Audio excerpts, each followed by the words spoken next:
All right, so we are back. We are going to take this triangle, the original one, and we're going to look at what happens to the xy's. So triangle ABC, which is made up of A, which we said was 3, 5, 1, 2, 3, 4, 3, 4.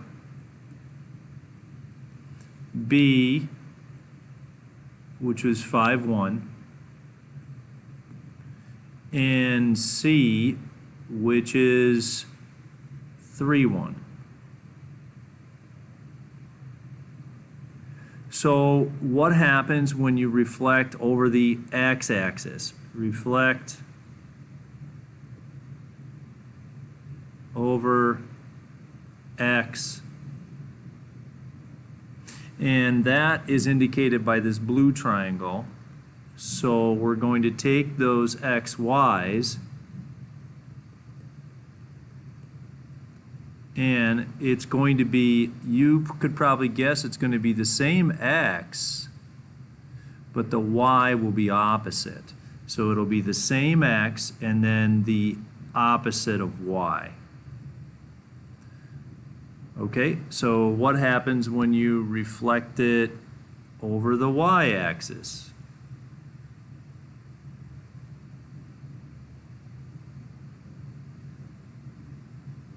And that is the purple triangle.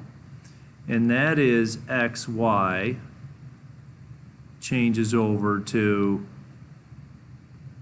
the same y but opposite x, so negative x opposite y. So if you think about it too, here's C, right? C was 3, 1. Well, it's going to be negative 3, 1 right here.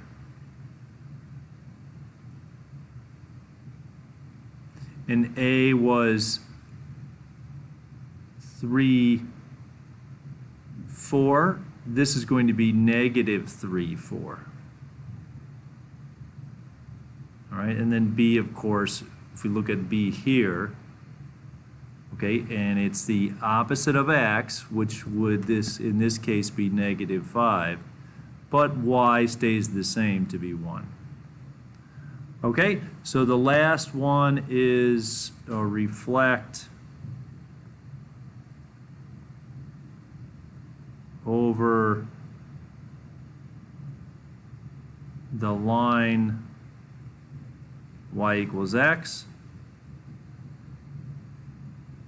and that xy is going to be that both of them are opposite. So the xy is going to go to the opposite of x and the opposite of y, and we can put those up here. You can see that 3 is, or no, I'm sorry, it's not the opposite of each one of those. I don't know, I was thinking something different.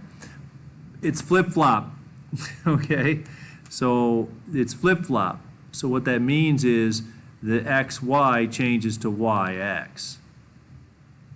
And we can see that. You see that C here is 3, 1, but the new C is 1, 3.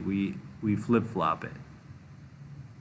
And here the A was 3, 4, so the new C is 4, 3. And then the new B would be 1, 5. It's up here. So to reflect over the line y equals x, the xy becomes yx. It's flip-flop. So these are the rules for reflection. One of them is reflect over the x, one of them is reflect over the y, and the other one is reflected over the line y equals x. Okay? That's a shorter video on the algebra rules for reflecting points over 3 lines of reflection.